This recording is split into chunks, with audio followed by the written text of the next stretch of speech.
자, 여러분 안녕하세요. 반갑습니다. 오늘은 기업 신용평가 시스템에 대한 그 은행의 구축 사례를 좀 직접 보도록 하겠습니다. 여러분 이제 우리가 이제 데이터 마이닝 기술이나 작은 사례들을 봤는데 실제 은행에서는 어떻게 하는지를 실제 H은행에서 인공신경망을 이용한 신용평가 시스템 개발할 때 하는 과정을 간략하게 보여주도록 하겠습니다.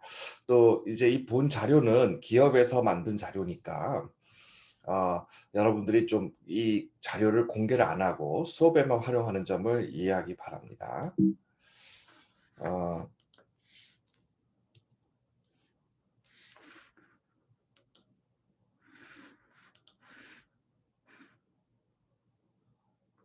자, 본 이제 발표 자료는 프로젝트 개요, 그다음에 재무 모형 개발, 비재무 모형 개발, 통합 신용 등급, 개발 시스템의 기대 효과 이렇게 5개로 나눠 있는데요. 우리가 흔히 알기로는 다들 이 재무 모형의 개발만 관심을 갖게 되는데 그 외의 부분도 기업 신용 평가를 하기 위해서는 많이 필요하고 우리가 그래서 비즈니스에 대한 이해가 충분히 필요하다는 것을 제가 항상 강조하게 되는 이유가 되겠습니다. 다음 페이지 볼게요. 그러니까 본 과제는 한 6개월 정도를 통해서 H은행의 비예금 기업, 그러니까 자본금 자산 60억 이하는 비외감 기업이라고 그러죠. 감사를 이제 자체적으로 받을 수 있는데 지능형 신용평가 시스템을 개발해서 실제 운용한 사례가 되겠고 여기에 제가 같이 참여해서 개발을 했습니다. 뭐 이제 여기 상대 측 H은행의 직원들도 와서 참여를 했고 또 같이 우리 데이터 마이닝 하는 사람들도 참여했고 그래서 같이 통상 6개월 좀 더 집중해서 하면 한 3개월, 2개월에서도 개발할 수 있다 이렇게 생각하면 되겠습니다. 특히 요즘 같이 이제 좀 더 컴퓨터도 빠르고 할 때는요. 그럼 이제 보통 이렇게 일정을 6개월 나눴는데 재료 구축 및 재무 비율 정의를 해서 등급화하는 과정이 있는데 이 과정을 한번 설명할게요. 우리가 기업 신용평가 모형을 왜 구축해야 되냐면 아주 우리나라에서 제일 큰 은행 같으면 전국에 1,000개 이상의 지점이 있는데 하루에 10개만 신용대출 요청이 온다면 10,000건에 대해서 심사를 해야 되죠. 사람이 10,000건에 하기 위해서는 너무 많은 사람들이 필요하고 또 그 사람들에 대해서는 지식의 편차, 경험의 편차가 매우 큽니다. 그래서 우리가 이런 시스템으로 접근할 때는 최고의 사람보다 잘하려는 건 아니지만 우리가 네이버 지식인에 있는 간단한 법률 상식, 간단한 의료 상식이 우리에게 도움을 주듯이 이런 시스템을 만들어서 오늘 입사한 직원도 기업 신용평가 업무를 정상적으로 수행할 수 있도록 그리고 시스템은 다수의 법칙에 의해서 전체적으로 리스크 관리만 할 수 있도록 만들고 있습니다. 그래서 재무 비율 같은 사용할 변수들을 정하고요. 이런 재무 비율 변수들을 어떤 걸 쓸지를 결정하면서 다듬는 과정이 전체 연구의 3개월 절반 정도 필요합니다. 그러니까 우리가 데이터 마이닝을 수업 시간에 자료 전처리하는 것이 굉장히 중요하다고 하는 게 그만큼 로우 데이터가 데이터 마이닝을 해주세요, 머신러닝을 해주세요 하고 미리 레디되는 경우는 없죠. 그래서 그 과정이 매우 큽니다. 우리 배추를 밭에 있는 배추를 뽑아와서 먹을 수 있는 김치로 다듬기까지 얼마나 많은 손이 가요. 그 다음에 이제 우리가 단순하게 그런 머신러닝 기법인 뉴럴 네트워크에 적용만 하면 끝나느냐? 전혀 그렇지 않아요. 음. 어, 이 성과를 높이기 위해서 여러 가지 기법을 써서 재물을 예측을 하고 그 다음에 등급화, 레이팅이잖아요. 신용평가니까. 1등급이냐, 2등급이냐, 3등급이냐가 중요하고요. 단순하게 파산할 것이냐, 파산하지 않을 것이냐. 이제 이 이진 분류도 중요하지만 그 다음 단계로 레이팅을 가기 위한 단계가 이진 분류를 잘하는 거거든요. 그 등급화는 그 은행의 전략이라든지 현재의 자산 규모라든지 현재의 대출에 들어가 있는 비중이라든지 이 종합적으로 판단해서 만들게 돼 있습니다. 자, 또 여러분이 기업에 입사할 때 여러분의 성적이라든지 영어 성적 같은 이런 계량적인 재무 모형만 갖고 판단할 수도 있지만, 여러분과 인터뷰를 하면서 창의성이라든지 미래 성장 가능성이라든지 발전 가능성이라든지 이런 부분도 우리가 중요한 요인으로 보죠. 그런 걸 우리가 비재무 모형이라고 합니다. 그래서 비재무 모형에는 AHP와 같은 기법을 주로 쓰는데, 오늘은 이 부분은 간략하게 다룰게요. 그러니까 기업 신용 평가는 재무 비율만 갖고 머신러닝을 해서 단순하게 끝나는 게 아니라는 걸 강조하고 싶습니다. 재무 등급화하고 비재무 등급화를 각각 별개로 한 후에 이 두 가지를 합쳐서 통합 신용 등급을 만드는 것이 일반적인 절차가 되겠습니다. 그다음에 이제 뭐 여러 가지 이제 추진 배경 목적이 있는데, 그건 뭐 그 시절에 어떤 시장에 대한 얘기인데요. 전문가인 사람 했을 때 가장 좋은 건, 정말 사람이 전문가니까 신뢰할 만한데, 사람의 전문가에 대해서 20년 일하신 분이 있고 5년 경력이 있는 사람이 있고 5일 경력이 있는 전문가가 있어요. 이에 대한 신뢰성도 여러분 다르죠. 그러니까 우리가 요즘에 빅데이터를 이용한 이런 머신러닝을 이용하는 거는 데이터에 많은 지식이 쌓여 있고, 이 데이터는 오늘 하루 쌓인 게 아니거든요. 지난 수십 년간 쌓인 데이터를 편견 없이 모아서 분석을 하면 최고의 전문가급 정도의 결과를 낼 수 있다는 것이 이런 지능형 시스템 개발의 원리가 되겠습니다.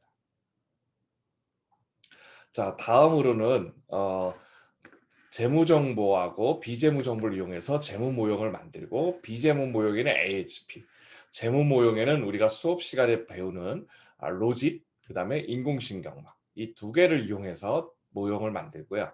이 모형을 이용해서 재무 등급을 주는데, 이 과정은 스킬이 좀 많이 필요해요. 그러니까 신용 등급에 대한 이해도가 많이 필요해야 됩니다. 자, 이 영상 녹화가 한 40분 정도로 이루어지는 게 좋겠어요. 그래서 제가 최대한 스피드하게 하고, 너무 디테일한 얘기는 나중에 또 수업 시간에 보완해서 얘기하겠습니다. 그 다음에 재무 모형 개발하는 과정을 이제 본격적으로 보여드릴게요. 자, 재무 모형을 본격적으로 개발하기 위해선 전 처리를 잘해야 돼요. 그리고 전 처리를 잘해서 우리 수업 시간에 결측치라든지 이상치라든지 또는 표준화라든지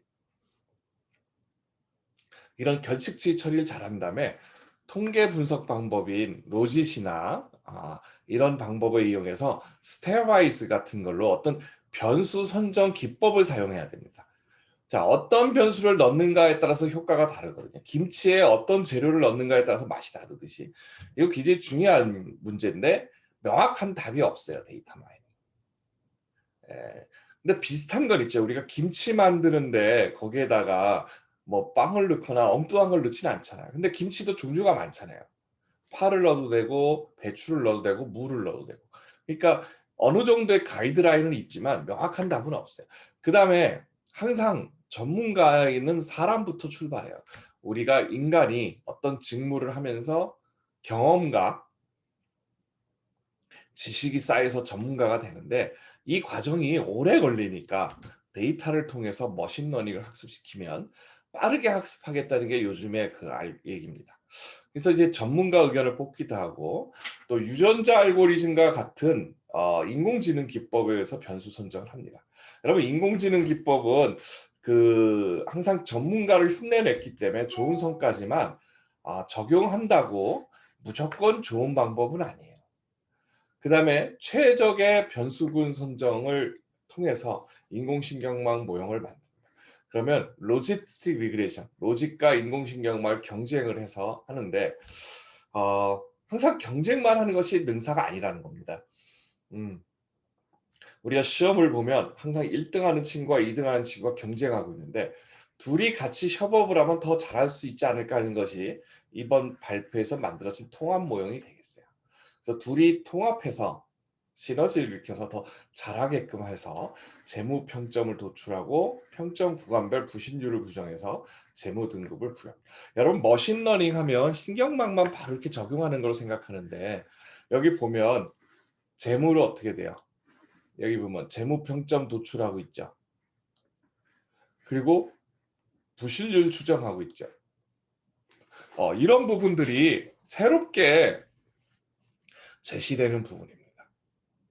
기존에 우리가 머신러닝 하면 데이터를 넣어서 인공신경망이나 로짓이 결과만 내면 되는 게 아니고 여기서 우리들의 역할이 굉장히 필요해요. 비즈니스 도메인을 다니는. 그래서 최종적으로 재무 등급, 신용 등급이 아니고 재무 신용 등급이다. 여러분의 성적으로 여러분의 석차를 매길 수 있지만 여러분이 기업에 들어갈 때는 어떤 전공 적합성이라든지 또 성장 가능성이라든지 창의성 같은 부분은 여러분이 낸 서류로 평가 안 되죠. 직접 인터뷰를 통해서 만들게 되겠습니다. 그래서 최종적으로 여러분을 평가, 인사할 때 하는 거고 지금은 우리가 기업 신용 평가의 한 파트인 재무 등급을 부여하는 과정을 말했어요. 자, 그럼 이 부여하는 과정은 우리가 수업에서 로지스틱 리그레션이나 머신러닝을 개발하는 과정은 수업 시간에 디테일하게 바르면 우리가 좀 더 크게 이제 이 기업 신용 평가로 해서 필요한 게 건전 기업과 부실 기업을 이렇게 두 집단을 분석합니다.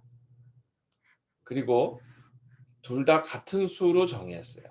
기업은 수십만 개가 있지만 수업 시간에 얘기한 것처럼 페어마칭, 동등하게 샘플을 구성해야 한쪽으로 치우침 없이 학습이 될 수 있다는 기계학습의 특성을 이용해서 둘이 동수로 정했고 그 다음에 중공업인지 경공업인지 도소매 서비스업인지 건설업인지를 업종별로 구분하겠어요. 이건 이제 표준 업종 분류표라는 것이 있어서 6자리 코드로 보면 세세 분류까지 대분류, 중분류, 소분류 이런 걸 우리가 할 수가 있습니다. 그래서 표준 산업 분류 코드를 이용해서 기업들을 쉽게 얘기해서 현대자동차는 어떻게 중공업에 해당되겠죠. 그 다음에 롯데백화점은 어디에 해당되겠어요? 도소매 서비스에 들어가. 근데 이제 도소매 서비스가 굉장히 폭이 넓어요. 또 건설업도 되게 또 이 재무제표에 대한 신뢰성이 뭐 업종에 따라서 차이가 크기 때문에 이런 걸 우리가 신용평가를 하거나 리스크 관리를 자꾸 하면서 경험을 쌓아야 됩니다. 여러분이 단순히 책이나 알고리즘으로 공부할 수 있는 건 아니에요. 자, 이렇게 표본 학습용을 만들었고요. 여기 보면 건전기업은 많이 있죠. 이 기업들한테 적용해서 실제 어떤 정도의 분포를 왜냐하면 우리가 수업 시간에 받은 거는 이진분류만 배웠는데 이진분류가 아니고 궁극적으로 어떤 결과가 되는지를 건전기업에 넣어놓고 분포를 보게끔 되겠습니다. 자, 그러면 이번 예에서는 인공신경망 모형을 업종별로 4개, 로지셋으로도 업종별로 4개를 만들어서 둘이 통합을 했어요. 여기 확률값 P를 놓으니까 이렇게 만들다 그랬죠. 이게 로지셋 특징이고 우리 수업 시간에 강조 많이 했어요. 각 입력값수 데이터베이스에 있는 재무 비율을 넣으면 우리가 학습을 통해서 이와 같은 개수를 찾아 놓는 거예요. 그럼 나중에 고객이 와서 문의를 하면 그 기업의 고유 매출액 변동 개수라든지 자기 자본 비율 같은 값을 데이터베이스에서 받아서 넣어보면 P가 확률이 0.5보다 크면 건전, 0.5보다 작으면 부실 이렇게 나타나면 바로 알 수 있겠죠. 또 인공신경망은 이 뉴럴 네트워크에 이 값들을 넣으면 되는데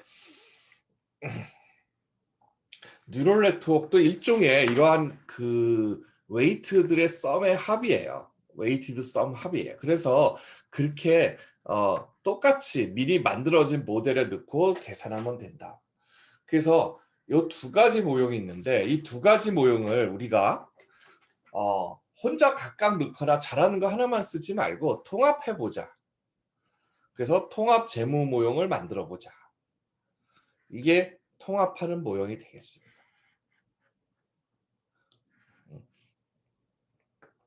인공신경망과 로짓 모형의 값이 XY고 로짓이 X고 인공신경망이 Y면 이 X와 Y를 여기에 넣고 요만큼 웨이트와 마이너스를 넣으면 되겠어요.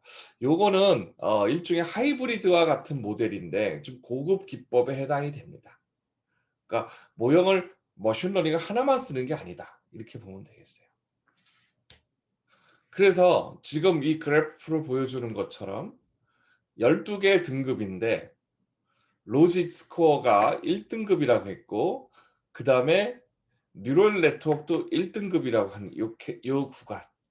요 구간은 거의 요 구간은 거의 부도가 안 나는 거죠. 근데 로직도 12등급이라고 했고 뉴럴렉트도 12등급. 그럼 이 둘이 같이 안 좋다면 요 구간은 거의 부실률이 매우 높은 거죠.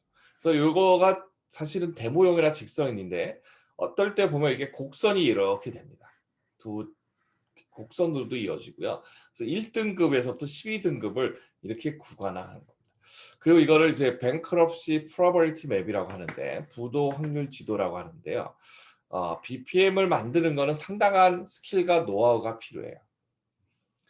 그리고 이런 어프로치가 어디 교과서에 딱 있을 수가 없어요. 왜냐하면 이 연구팀에서 개발한 거거든요.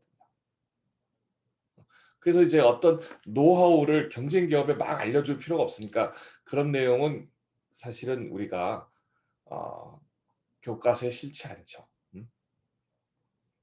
그래서 여러분이 데이터 마이닝을 배울 때 요즘 머신러닝 책이나 블로그나 유튜브에 보면 알고리즘 설명은 너무 잘해요. 그러나 이렇게 어떤 필드에 적용해서 응용하는 어플리케이션 과정이나 노하우를 배우는 것이 더 중요하다. 여러분들이 매우 스마트하기 때문에 알고리즘에 대해서는 논란의 여지가 없는 거라서 또 컴퓨터가 계산해 주기 때문에 쉽게 캐치업을 할 수 있어요. 자, 그래서 결과를 보니까 평균 로진 모형은 이 정도의 성과를 보여요. 그리고 이제 학습과 검증용 표본에 대해서 우리가 수업 시간에 다뤘을 겁니다. 그리고 인공신경망은 이만큼의 비율인데요. 보면은 로짓보다 조금 좋아졌죠. 여러분 이게 조금이라는 게 신용평가형에서 1%포인트 차이는 자본을 수천억을 넣는 거기 때문에 투자하는 거기 때문에 굉장히 큰 효과가 있습니다. 저도 이 시스템을 구축하고 나서 한동안은 굉장히 좀 스트레스를 많이 받았어요. 왜냐하면 이 모델 갖고 수천억 원을 운영을 하는데 만약 제가 이제 파라메타 하나 잘못 썼다, 계산을 틀렸다, 그래가지고 한 500억 손실 봤다. 굉장히 큰 스트레스죠. 그래서 굉장히 안정적인 거를 많이 테스트해야 됩니다. 그래서 두 개의 평가를 보고 그 다음에 이거를 이제 재무 등급을 만드는데요. 요거는 좀 간단하게 얘기할게요. 각 어떤 기업에서 어느 은행이나 금융기관은 여신기관은 재무 등급을 줘요. 그리고 캡이라는 걸 줘요. 무슨 말이냐면 여러분 직장에 취업하려고 하는데 정말 우수했어요. 학과 성적도 좋고 장래성도 좋고 또 창업 능력도 너무 좋고 기업에서 너무 뽑고 싶어요. 근데 이 기업에서 우리는 국제 업무를 많이 하니까 여기는 국제 업무를 하는 파트니까 토익 점수가 850 이상 돼야만 된다는 캡을 씌워놨어요. 그러면 다른 점수가 아무리 돼도 토익 점수가 840이면 입사가 안 되겠죠. 이런 걸 캡이라고 해요. 그러니까 어떤 지표가 너무 안 좋으면 등급을 상향해 주지 않는 겁니다. 왜? 은행에서는 여신기관은 보수적으로 가는 게 좋으니까. 그래서 이걸 보면 점유율, 즉 12등급을 A3부터 D3까지 만드는데요. D3, D2, D1은 아예 그냥 여신을 안 한다고 보면 됩니다. 1금융권에서는 안 한다고 보면 되죠. 근데 요즘 보면 이제 제2금융권 뭐 이렇게 TV 광고 많이 하는데 가만 보면 연 36%포인트를 법정 이자율로 받는다는데 이런 데서는 이제 이 C2, C3 이런 영역도 영업을 하겠죠. 자, 이렇게 점유율을 만들고 이 표본 부실률을 A3 등급을 받으면 거의 부실이 안 나는 거예요. V1 플러스까지. 그럼 여기까지는 적극적인 대출 영업을 해도 되고요. 그래서 이런 시스템을 만들면 나중에 어떤 효과가 있냐면 아주 적극적인 영업도 가능하다는 거죠. 특히 요즘과 같이 지점에 직접 오지 않을 때, 기업의 신용평가를 재무제표는 공개되는 거거든요. 그럼 미리 쫙 분석해서 등급이 높은 기업은 우리가 프라임 레이트로 줄 테니까 우리 금융기관과 거래합시다. 마케팅을 할 수 있는 거죠. 그래서 여러 가지 이점이 있습니다. 그래서 이렇게 그리고 예를 들어서 아까 이게 페어 매칭이기 때문에 뭐 60%에서 70%가 뭐가 중요한데 우리 기업 중에 50%가 부도나지는 않죠. 부실률을 내가 2.5%, 100개 중에 2개 반 기업이 부도난다. 이것도 쉽지 않은 거거든요. 이렇게만 가정해도 쉽게 얘기해서 틀릴 게 3%, 4%이 정도밖에 안 되는 거예요. 그러니까 얼마나 정확한지 알겠죠. 요 등급에서는 거의 0에 가깝고. 그리고 틀려도 괜찮은 거예요. 왜냐하면 100번 맞추고 한 번 틀리면 100번 맞춘 걸로 이익을 한 번 틀린 거에 대한 손실을 만회하고 플러스가 되면 되니까. 그게 이제 확률적으로 기대값이 이익이만 되면 되는 거거든요. 자, 이렇게 해서 재무 비율 등급을 분석해서 통합 재무 모형을 만들게 됩니다. 그다음에 이제 또 하나는 이제 새로 만든 등급이고 이건 구재무 등급이에요. 같은 기업이 예를 들어서 학교에서 여러분의 성적을 내는 기준을 바꿨더니 반에서 1등하던 우리 경영학과 수석 학생이 갑자기 꼴찌가 돼. 이거는 뭔가 지표가 잘못된 거죠. 그러니까 기존에 이런 맞춰봐야 돼. 기존의 등급들. 또 우리 흔히 삼성전자 이펙트라고 그러는데 삼성전자를 이 새로운 등급에 넣어놨더니 C1 등급 나온다. 그러면 전 세계에서 삼성전자가 가장 우수한 기업. 삼성전자가 대출 신청하는데 불안하다고 안 빌려줄 금융기관이 있을까요? 아마 그러면 그 금융기관이 아마 신뢰성 하락으로 오히려 시장에서 퇴출될 것 같아요. 근데 삼성전자를 보니까 중간도 안 하는 등급으로 평가하면 안 되겠죠. 그러니까 기존에 쉽게 얘기해서 이렇게 0점 조절을 할 수 있는 그런 기업들을 테스트하고 또 모든 금융기관은 새로운 신용평가 시스템으로 바꾸기 전에 기존 게 있으니까 기존 걸로 바꿔보는 적용해보는 게 되겠습니다. 그리고 그걸 테스트해보면서 신용 등급은요. 그냥 엔지니어가 우리가 이거 개발해서 머신러닝 했어요. 뉴럴 네트워크 했는데 한 2개월 쓰더니 잘 안 되네요. 이래서는 안 됩니다. 그 은행에 이미 수천억에서 수조를 손실 줄 수 있기 때문에 아주 위험하죠. 그걸 누가 책임지겠어요. 그래서 신용등급 만드는 건 고도의 전문성도 필요하고 그다음에 여러 가지 타당성을 거쳐가야 됩니다. 그다음에 이제 이 부분은 오늘의 강의의 메인이 아니니까 간단하게만 설명할게요. Analytical Hierarchical Process라는 건 뭐냐면 쌍대 비교를 통해서 정성적인 거나 비정성적인 거를 가중치를 이용해서 기준에 대한 가중치를 이용해서 어떤 얼터너티브로 평가하는 건데요. 전문가의 의견을 쉽게 받아들일 수 있는 방법론이다 생각하면 되겠어요. 그래서 의사결정 방법론 중에서 아주 재미있고 좋습니다. 전문가의 의견을 받아들이는 거예요. 그래서 AHP를 이용해서 신용평가 영역에 오래 있었던 전문가들한테 산업위험, 예를 들어서 요즘 같은 시절에는 커다란 부패업은 어때요? 아무리 그동안 매출이 좋았어도 재무제표는 지난 과거잖아요. 근데 지금 코로나 때 부패 500명을 동시에 들어가게 하는 부패, 5,000명이 들어갈 수 있는 부패, 여러분 가겠어요?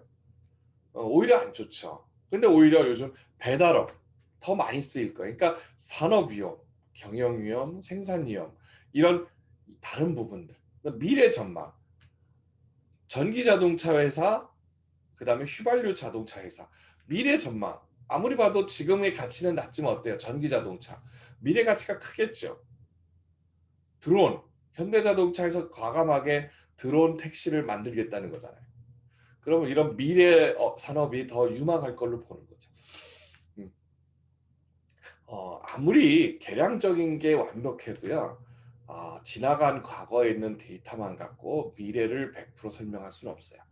이 정성적인 판단이 꼭 있어야 됩니다. 그래서 여러분들 신입사원 뽑을 때 꼭 면접을 하는 거죠. 아무리 학과 성적이 우수하고 영어 성적이 우수하고 또 입사 시험 성적이 우수하더라도 면접을 통해서 우리 회사에 정말 적합한 인재상인지를 체크하게 되겠습니다. 그래서 비재무 등급을 만들게 되고요.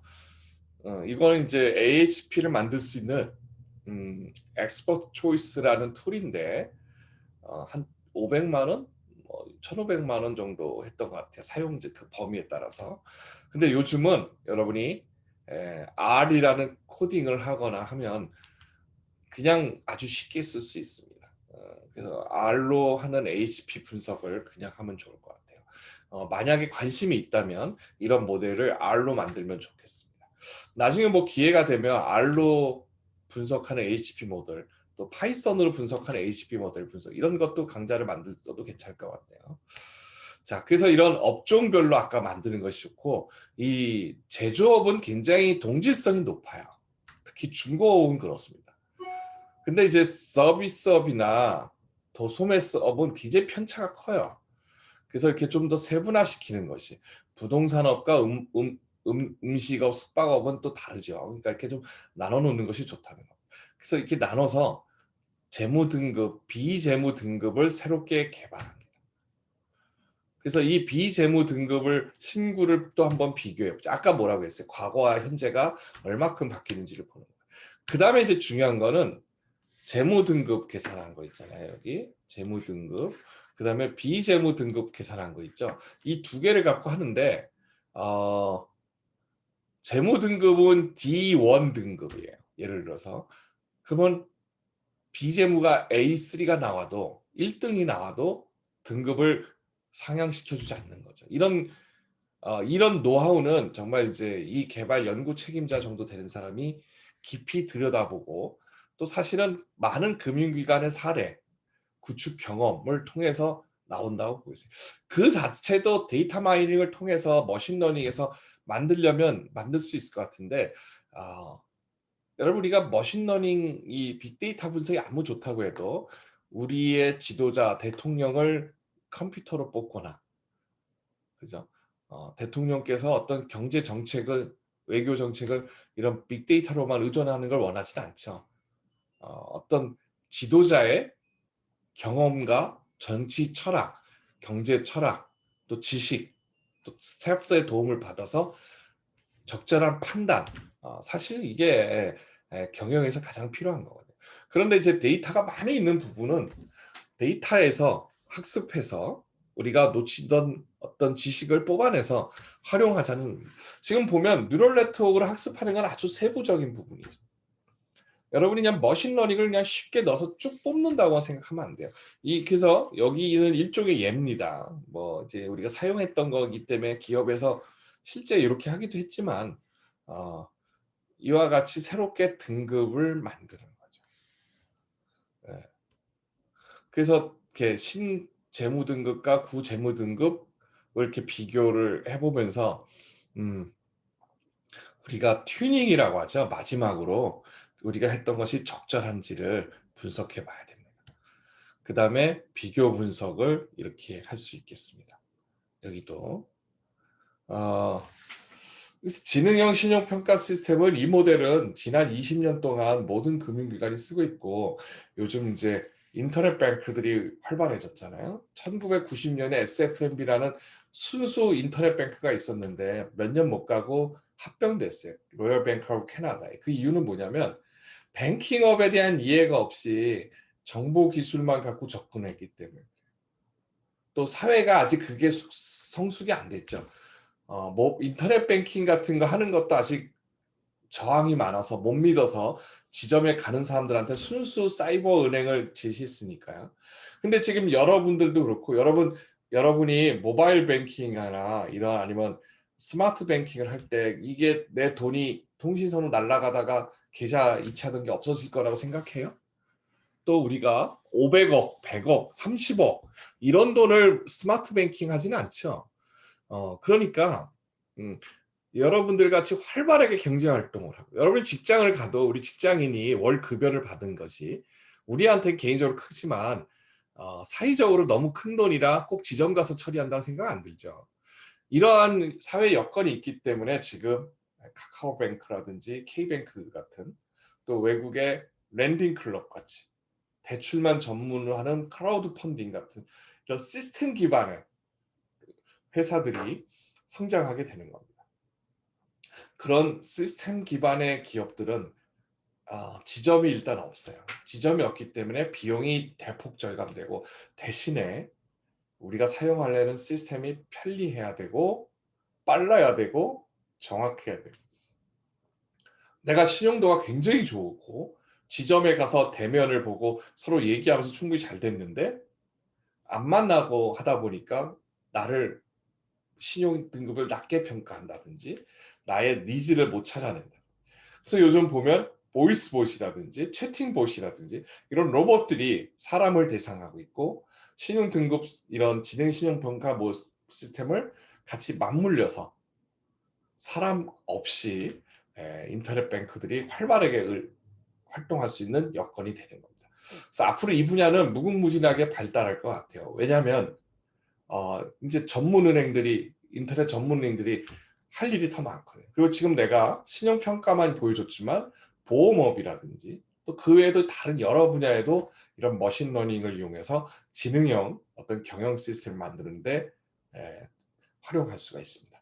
자, 오늘 강의는 여기까지 하겠습니다. 여러분 수고 많았습니다.